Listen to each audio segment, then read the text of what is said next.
감사합니다. 우리 오늘 옆 사람과 인사할 때 마태복음 2장 11절 말씀 가지고 이렇게 인사합니다. 주님께 합당한 경배를 드립시다. 이렇게 한번 인사하겠습니다.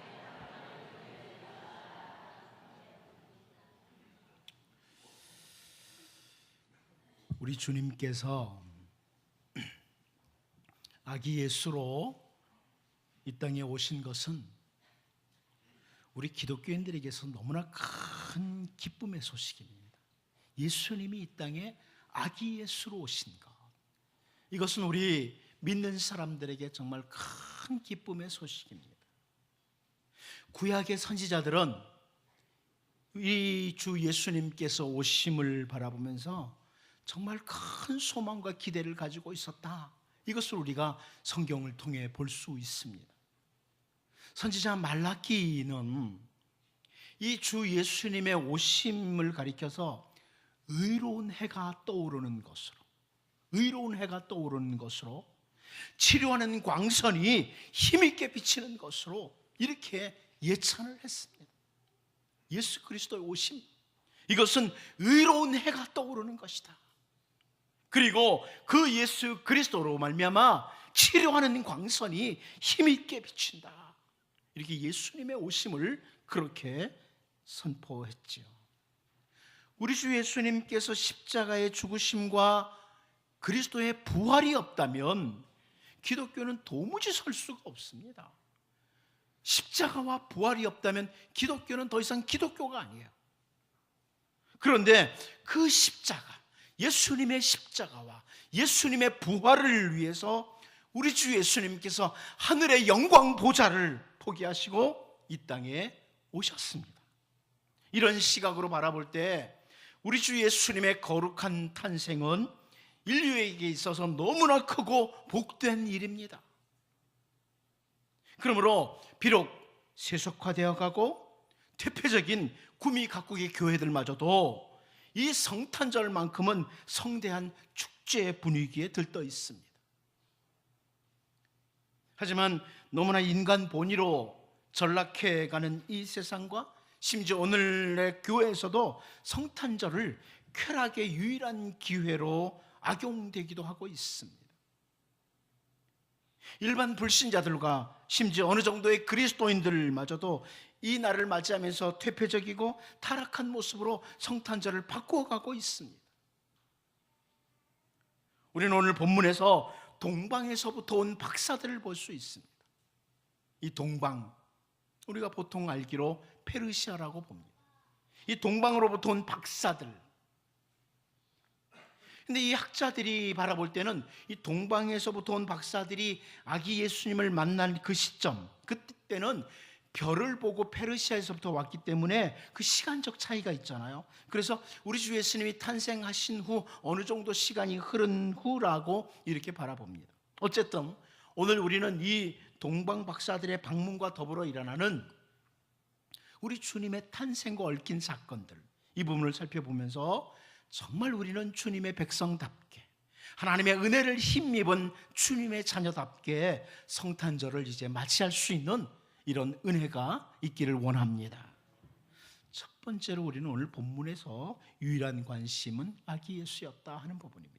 본문 1절, 2절을 같이 먼저 한번 보도록 하겠습니다. 같이 봅니다. 시작.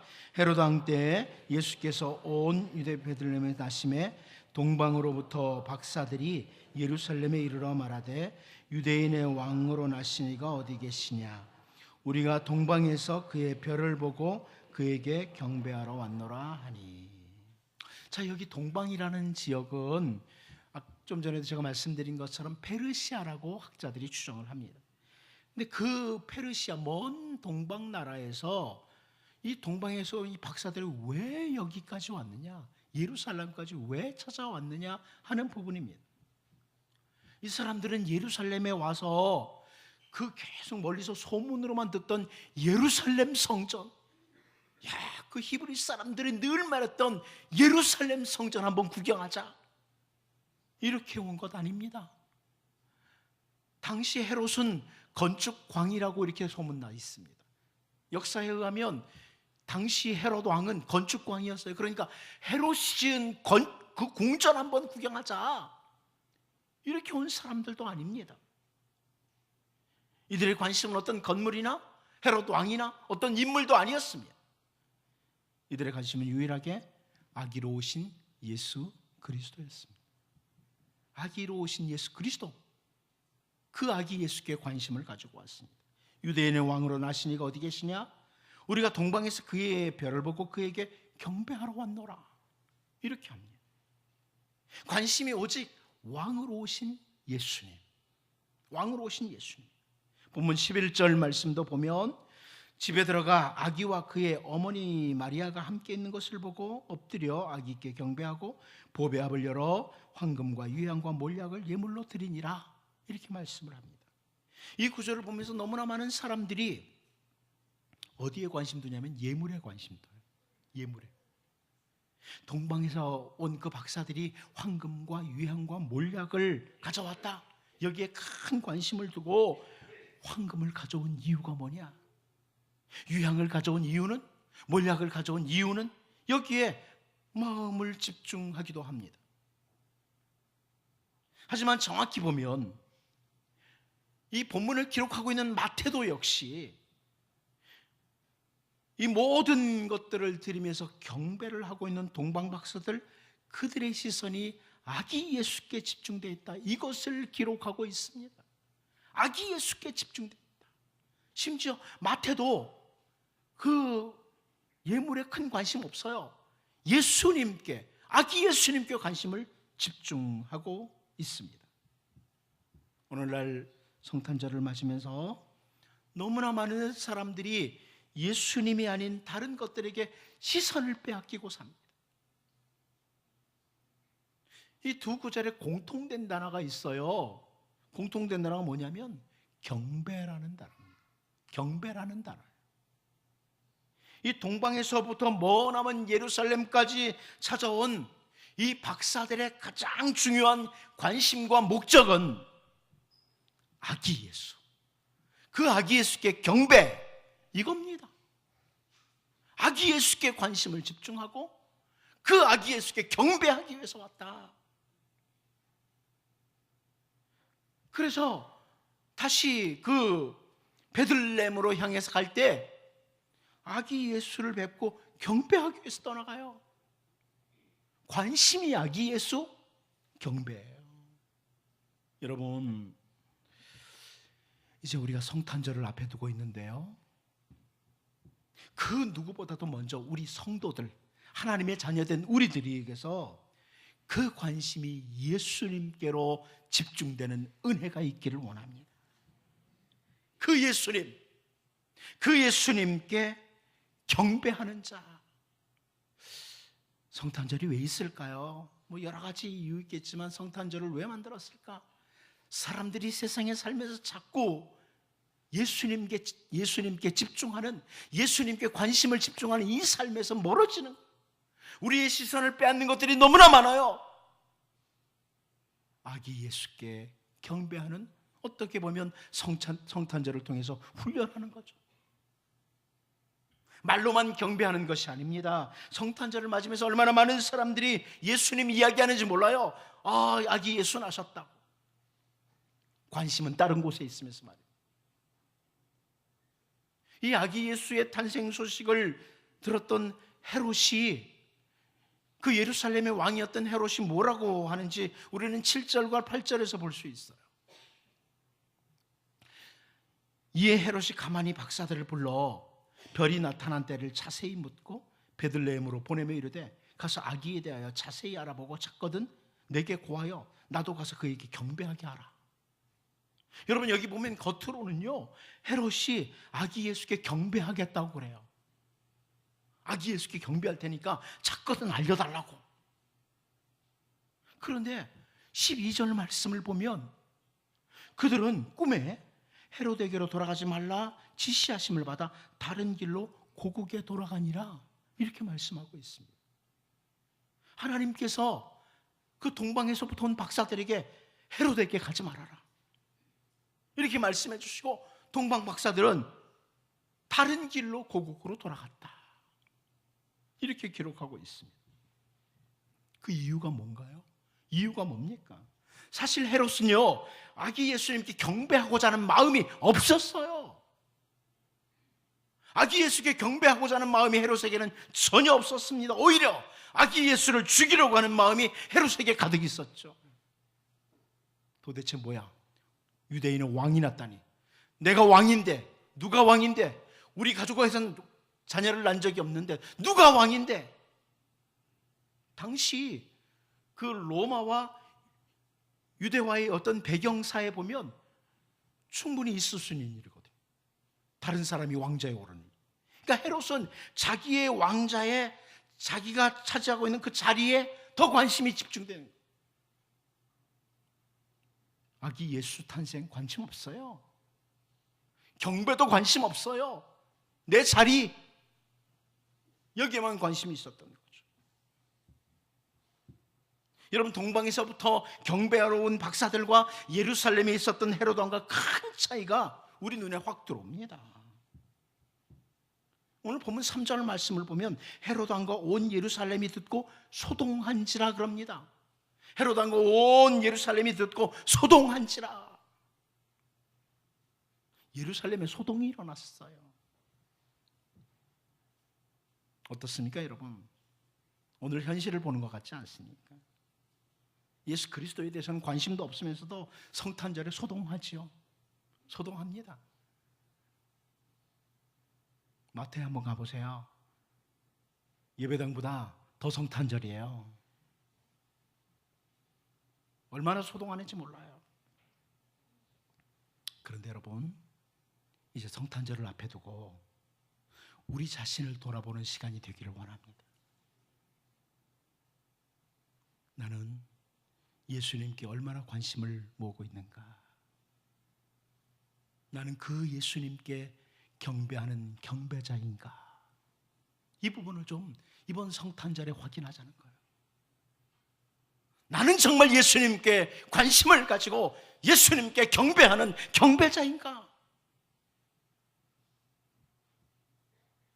동방 박사들처럼 우리 주님을 경배하는데 어떤 어려움과 난관이 찾아올지라도 끝까지 나는 주님을 경배해야 된다고, 나는 주님께 경배하는 경배자라고 하는 이 마음, 이 경배하는 삶이 나에게 있는가? 정말 우리 주님을 높이고 우리 주님을 예배하고 경배하고자 하는 이 마음이, 이 삶이 나에게 있는가? 아니면 헤롯처럼 정말 진정한 경배에는 관심도 없으면서 내 이익을 위해서 오히려 예수님을 죽이고 몰아내는 행동까지 할 수 있는 그런 자는 아닌가? 정말 한번 돌아보자는 겁니다. 그 옛날 예루살렘을 중심으로 우리의 구주가 되신 아기 예수님 탄생 소식이 많은 사람들에게 알려졌습니다. 그런데 여러분, 진정으로 그 아기 예수께 경배를 드린 사람은 지극히 소수였습니다. 예루살렘이 소동할 정도였지만 그 아기 예수께 경배한 사람 지극히 소수였습니다. 오늘날 성탄절이 되면서 이 지구촌은 곳곳에서 축제의 기쁨을 가집니다. 그런데 정말 몇 사람이 정말 그 주님께, 아기 예수께, 이 성탄절의 주인공이신 주 예수님께 경배를 하고 있을까? 오늘 우리는 성탄절을 앞에 두고 다시 한번 우리를 돌아보면서 나 같은 죄인을 구하시기 위해서 이 땅에 오신 주님, 십자가의 모진 고난을 받으시기 위해 이 땅에 찾아오신 주 예수님, 그리고 부활 승천하셔서 지금 하나님 영광 보좌 우편에 앉아 계시고 장차 다시 오실 그 주 예수님, 그 주 예수님께 관심을 집중하고 진정한 경배, 참으로 경배자로서는 이런 성탄절을 우리 모두가 맞이할 수 있기를 원합니다. 두 번째로 우리는 오늘 본문에서 별을 보고 메시아의 탄생을 알게 된 동방 박사들에 대해서 좀 잠시 살펴보자는 겁니다. 별을 보고 메시아의 탄생을 알게 된 동방 박사들이라. 우리 본문 2절 같이 한번 읽어보도록 하겠습니다. 같이 봅니다. 시작. 유대인의 왕으로 나시니가 어디 계시냐? 우리가 동방에서 그의 별을 보고 그에게 경배하러 왔노라 하니. 여러분, 이 동방에서 온 박사들 머나먼 동방 페르시아에 있었어요. 그런데 그들이 별을 보고 아기 예수의 탄생을 알고 그곳까지 왔다고 이렇게 기록하고 있어요. 그 페르시아 땅에서 별을 보고 아기 예수의 탄생을 알고 이곳까지 왔다. 동방 박사들을 우리가 잘 아는 것처럼 천문학자로 봅니다. 성경 해석자들은 이들이 천문학자였다 이렇게 봅니다. 그러니까 별을 보고 있다가 특별한 별이 등장하는 것을 보고 이곳까지 온 거예요. 아, 이거 과거에 이 페르시아로 이제 유배돼서 왔던, 포로가 돼서 왔던 그 히브리 사람들이 말했던 그 메시아 오신다고 했던 그 왕, 그분이 탄생했다는 별이로구나. 천문학자들이 이렇게 보고 온 겁니다. 여러분, 우리 주님은요, 농부들에게는 씨 뿌리는 비유와 같은 이런 것들을 통해서 하나님 나라의 위대한 비밀을 알려주셨습니다. 농부니까 씨 뿌리는 비유 잘 알죠. 우리 주님은 장사하는 사람들에게는요, 이 돈 바꾸는 이야기, 이런 것들을 통해서 하나님 나라의 위대한 비밀을 풀어주시기도 하셨습니다. 우리 주님은 어부였던 제자들에게는 고기를 잡는 이야기, 이걸 통해서 하나님 나라로 그들을 초대하시기도 하셨습니다. 주님은 천문학자들인 동방 박사들에게 하늘의 별로서 메시아의 탄생을 알려주신 겁니다. 저는 오늘 이제 성탄절을 앞에 두고 별을 통해 아기 예수 탄생을 알게 하셨던 하나님을 바라보면서 제가 이렇게 말씀드리고 싶습니다.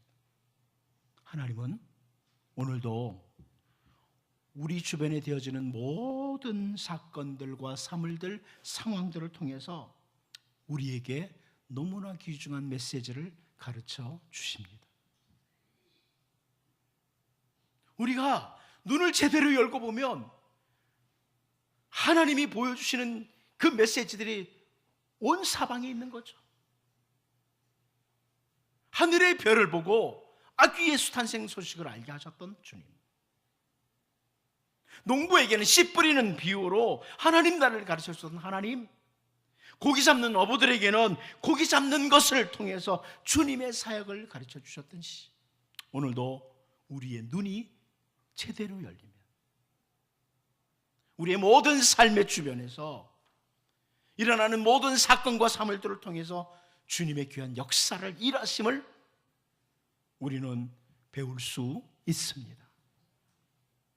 지구촌에서 벌어지는 오늘날 이 수많은 일들을 통해서 많은 사람들이 이제 마지막 때가 다 되어가는구나, 우리 주님이 다시 오실 날이 멀지 않았다는 이런 사실을 가르쳐주고 있습니다.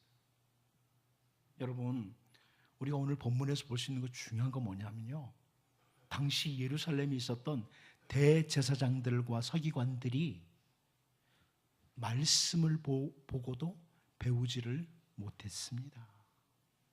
말씀을 보면서도 헤롯 왕이 물어봐요. 왕이 어디서 나냐고. 이 사람들은 말씀을 봐요. 베들레헴에서 난다고. 말씀을 보고도 아기 예수께 관심도 경배도 안 해요. 헤롯도 예루살렘 거주민들도 왕의 나심의 소식을 듣고도 깨닫지를 못했습니다. 여러분, 이 부분 놓치면 안 됩니다. 이 시대 우리들과 비슷해요. 성경을 읽으면서도 심지어 예수님 오셨다고, 많은 사람들이 아기 예수 탄생하셨다고 성탄절이라고 말을 하면서도 그 아기 예수 성탄절에 주님과 주님의 역사를 깨닫지를 못하고, 그리고 그분께 관심도 집중하지 않고 그분께 경배하지도 않습니다. 여러분, 다시 한번 성탄절을 앞에 두고 별을 연구하던 천문학자 동방 박사들이 별을 보고 메시아를 탄생을 알고 왔다는 것 주목하시고요.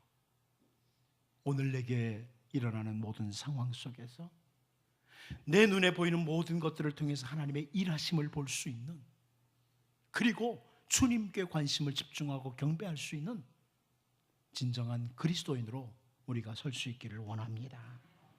마지막, 저는 이제 경배하는 동방 박사들의 모습을 좀 관심을 가지고 보기를 원합니다.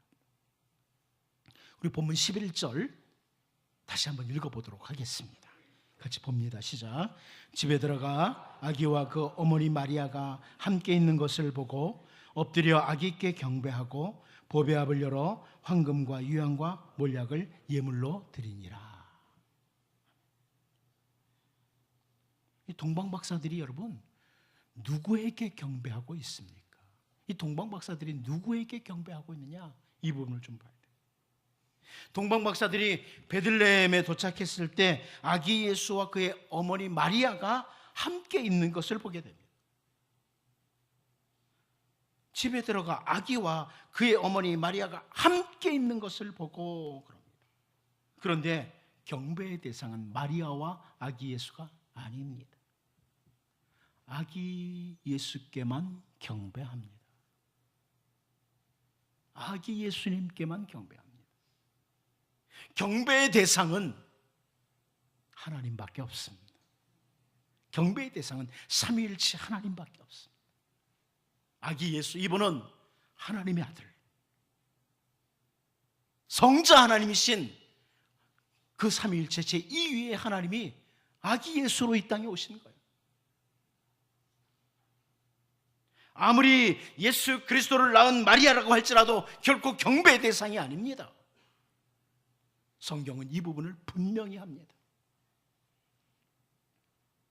여러분, 사도 요한이 그 역사의 비밀과 이 우주의 수수께끼를 담은 하나님의 위대한 비밀을 천사를 통해 받게 됩니다. 그때 요한이 어떻게 반응을 하느냐? 이 놀라운 진리를 전달한 천사에게 너무나 감사한 나머지 천사에게 경배하려고 했던 적이 있습니다. 요한계시록 19장 10절 말씀을 보면요, 내가 그 바라의 앞에 엎드려 경배하려 하니 그가 나에게 말하기를 나는 너와 및 예수의 증언을 받은 내 형제들과 같이 된 종이니 삼가 그리하지 말고 오직 하나님께 경배하라. 예수의 증언은 예언의 영이라 하더라. 이렇게 표현합니다. 천사가 하는 말이 뭐예요? 삼가 그리하지 말고 오직 하나님께만 경배하라. 내가 너에게 정말 귀중하고 놀라운 소식을 알려주는 천사라고 할지라도 나에게 경배하지 말고 오직 하나님께만 경배하라. 이렇게 말합니다. 여러분, 경배를 받으실 분은 오직 삼위일체 하나님뿐입니다. 하나님입니다.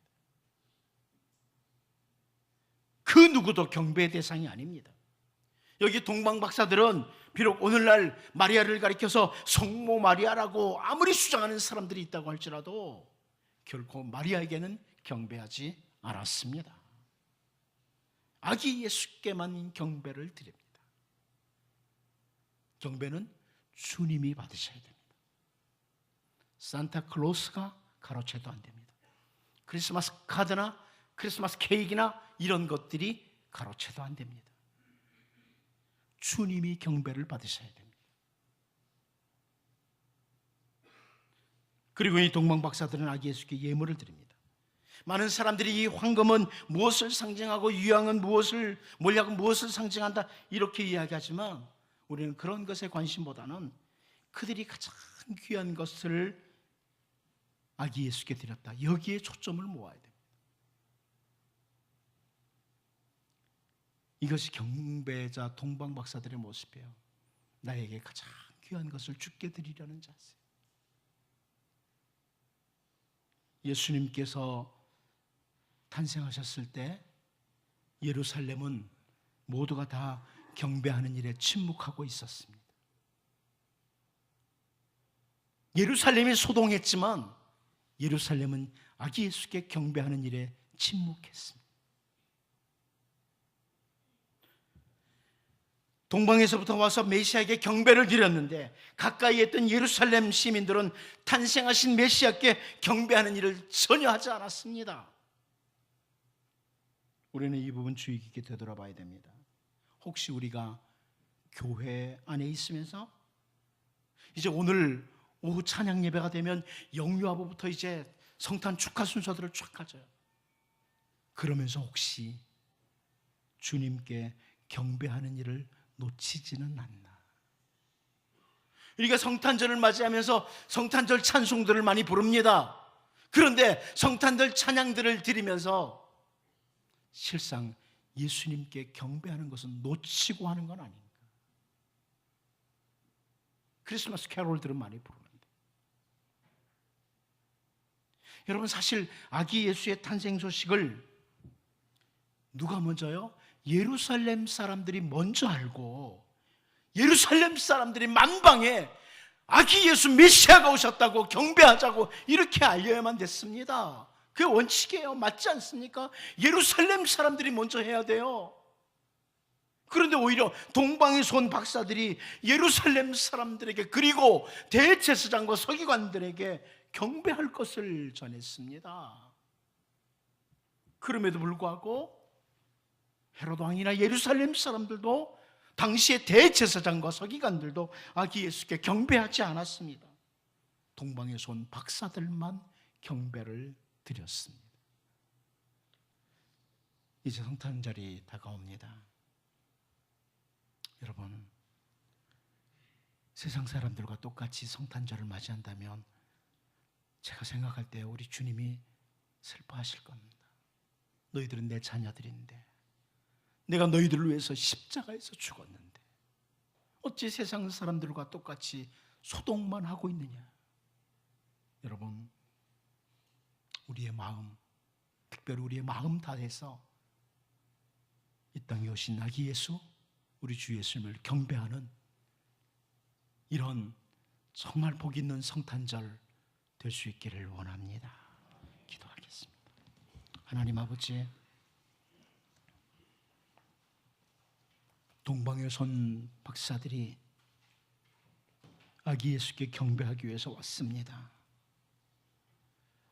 성탄절이 다가오는데 우리 세상의 시끄러움, 이 소동과 함께 우리의 관심이 주님께서 멀어져 있고 경배하는 일 침묵하고 있지 않는지 돌아보게 하시고 우리의 마음, 우리의 온 마음 다해 오직 우리 주 예수님께 경배하는 경배자들로의 회복이 되게 하여 주옵소서.